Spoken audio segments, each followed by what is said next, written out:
আওয়ামী লীগ সরকার, শেখ হাসিনা সরকার আমাদেরকে যেরকম পাবে যত রকম পানি নির্যাতন করেছে। আপনাদের এখানে মামলা হয়েছে, সেই মামলার আসামি হয়েছে সম্পূর্ণ নিরপরাধ মানুষ, রাজনৈতিক মামলা। শুধু বিএনপি করার অপরাধে, জামাত করার অপরাধে আপনাদেরকে জেলে পুরে রাখা হয়েছে, তাই না বন্ধুগণ?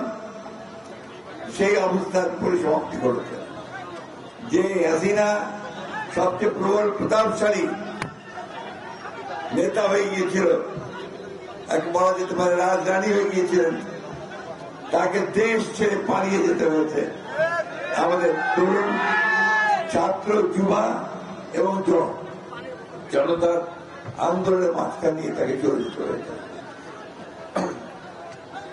এবং যখন চলে গেছে তখন কিন্তু চতুর্দিক থেকে লক্ষ লক্ষ মানুষ আসছিল তার গণভবনের দিকে। এই ভয়ে তিনি হেলিকপ্টারে করে তাড়াতাড়ি পার্শ্ববর্তী দেশে ভারতীয় তিনি জীবন রক্ষা করেছেন।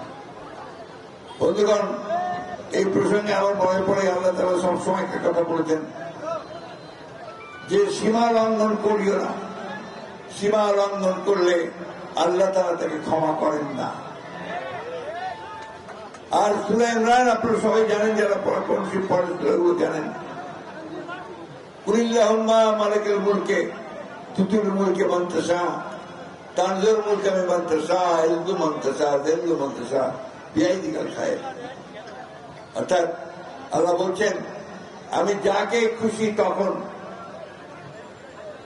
মালিক বানাই, বাদশা বানাই, সম্রাট বানাই, প্রধানমন্ত্রী বানাই, রাষ্ট্রপতি বানাই, আবার তাকে যে কোনো সময় ফকির বানিয়ে দিই, রাস্তার ফকির বানিয়ে দিই।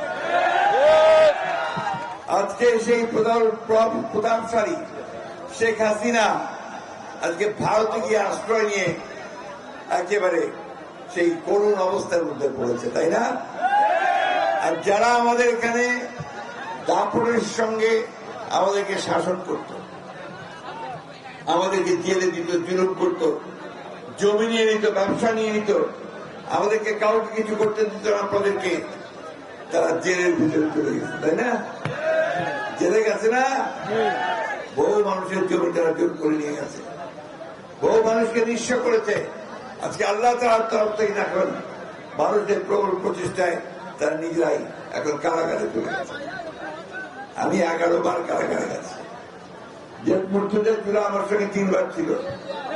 আমরা কিন্তু এই দেশের বেগম খালেদা জিয়ার নির্দেশে, তারেক রহমানের নির্দেশে এই বছরগুলোতে আমরা সংগ্রাম করেছি, লড়াই করেছি।